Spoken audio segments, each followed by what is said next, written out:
하나님 나라 백성인 하백 여러분, 하백의 성경 아카데미에 오신 것을 환영합니다. 이 시간은 성경신학 74강 시간입니다. 함께 나눌 주제는 성경의 큰 그림 가운데 부분적인 하나님 나라입니다. 우리는 지난 시간에 이어서 하나님의 왕에 대해서 계속 나누겠습니다. 열왕기상 12장에서 열왕기하 25장, 불순종, 분열, 쇠퇴. 솔로몬의 아들 르호보암이 왕이 오르고 얼마 지나지 않았을 때 북쪽과 동쪽의 10지파가 여로보암의 지휘 아래 반란을 일으키고 자신들만의 나라를 세웁니다. 이스라엘은 사울, 다윗, 솔로몬 아래 120년간 하나였으나 이제 분열됩니다. 북쪽 왕국은 헷갈리게도 이스라엘이라 불리며 또는 세겜인데 훗날 사마리아가 됩니다. 남쪽 왕국은 유다며 수도는 예루살렘입니다. 유다에는 이따금 선한 왕이 있지만 두 왕국의 역사는 일반적으로 내리막길입니다. 북왕국은 처음부터 쇠퇴가 분명하게 드러납니다. 여로보암은 자신의 백성이 성전에서 하나님을 만나려고 남왕국 예루살렘에 가고 싶어 할까봐 걱정입니다. 그래서 베델과 단에 대체 산당을 짓고 각각 금송아지를 두며 이렇게 말합니다. 너희가 다시는 예루살렘에 올라갈 것이 없도다. 이스라엘아, 이는 너희를 애굽 땅에서 인도하여 올린 너희의 신들이라.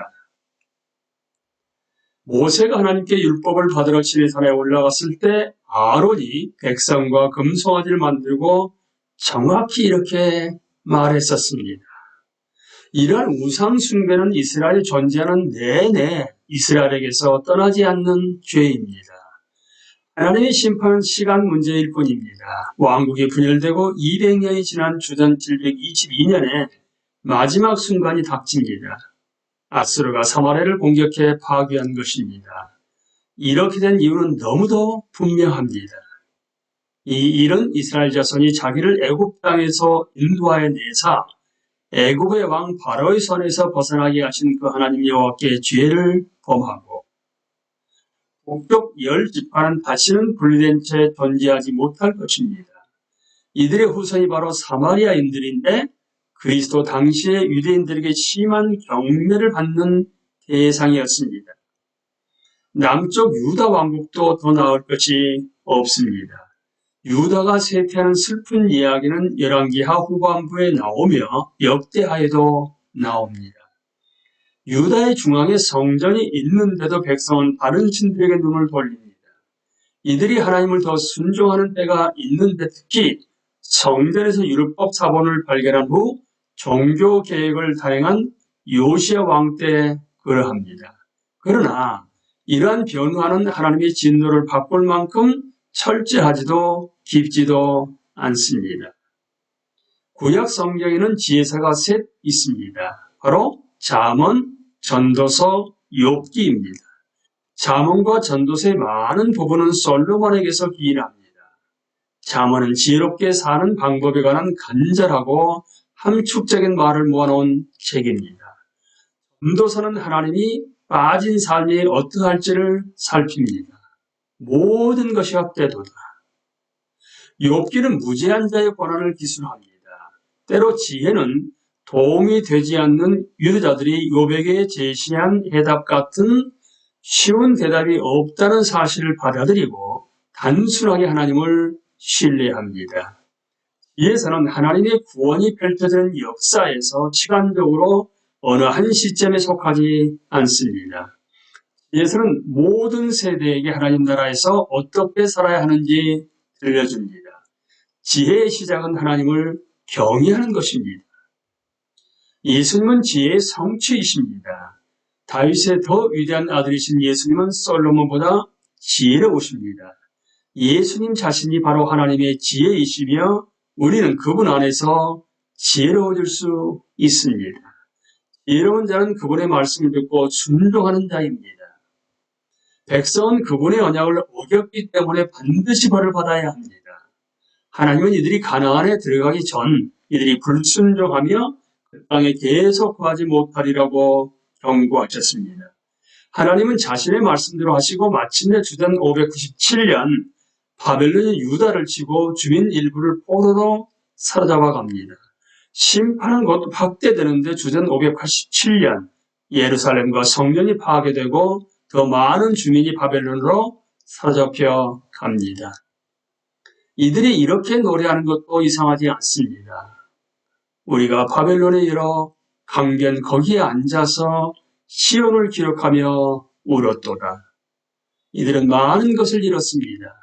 이들이 솔로몬 아래서 누렸던 황금시대는 아득한 추억일 뿐입니다. 부분적인 하나님 나라가 해체되었습니다. 이들이 하나님의 백성이라는 증거가 거의 없습니다. 이들은 하나님의 처소에 있지 않고 머나먼 땅에서 포로 생활 중입니다. 이들은 하나님의 복이 아니라 심판이라는 저주를 마주합니다. 마치 타락이 전면적으로 다시 일어난 것 같습니다. 하나님은 이들이 약속의 땅에 들어가기 전 이들이 자신에게 순종하지 않으면 내쫓길 거라고 경고하셨습니다. 그러나 이들은 하나님의 다스림을 거부했고 그 결과로 그분의 임재에서 쫓겨났습니다. 부분적인 하나님 나라가 해체된다. 모든 것이 매우 슬픕니다. 그러나 성경 이야기는 여기서 끝나지 않습니다. 하나님이 이스라엘 가운데서 하시는 일은 결코 그분이 주신 복음 약속의 최종 성취로 기획되지 않았습니다. 성경 전체 문맥에서 이스라엘 역사는 하나의 모델 역할을 합니다. 당신이 어릴 때 만든 여객기 모델은 매우 인상적이었을 테지만 그것은 실물이 아니었습니다. 이 모델은 더 크고 좋은 것, 비행기 자체를 가리켰습니다. 이와 비슷하게 부분적인 하나님 나라는 하나님이 예수 그리스도를 통해 세우실 완전한 하나님 나라의 그림자일 뿐입니다. 이것은 그 자체를 넘어 예수 그리스도를 가리킵니다. 그렇습니다. 이스라엘이 애굽의 노예 상태에서 해방되는 것은 대단한 일이었으나 이 해방은 예수님의 십자가에서 성취하신 완전한 구속의 희미한 그림자일 뿐입니다. 그렇습니다. 이스라엘이 성막과 성전을 곧 자신들의 중심에 하나님의 임재를 갖는 것은 놀라웠으나 이러한 구조물은 그 안에서 하나님의 임재가 완전하게 드러날 구조물의 그림자일 뿐이었습니다. 말씀이 육신이 되어 우리 가운데 거하시네. 다른 말로 장막을 치시네. 그렇습니다. 다윗과 솔로몬은 위대한 왕이었으나 예수님은 훨씬 위대한 왕이십니다. 하나님은 자신의 모델을 거부하셨을지 모르지만 자신의 약속은 잊지 않으셨습니다. 다음 장에서 보듯이 이 큰 진리를 설명하는 것이 선지자들의 역할입니다. 선지자들은 이스라엘과 유다의 세태가 하나님의 통제를 벗어나지 않는다는 것을 강조합니다. 하나님은 이 백성의 죄 때문에 모델을 해체하면서 일하고 계십니다. 그러나 이것은 끝이 아닙니다.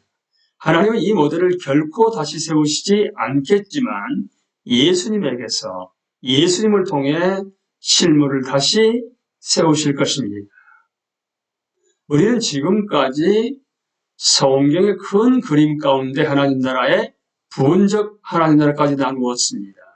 다음 시간에는 예언된 하나님 나라에 대해서 함께 나누도록 하겠습니다. 강의를 마치겠습니다. 감사합니다.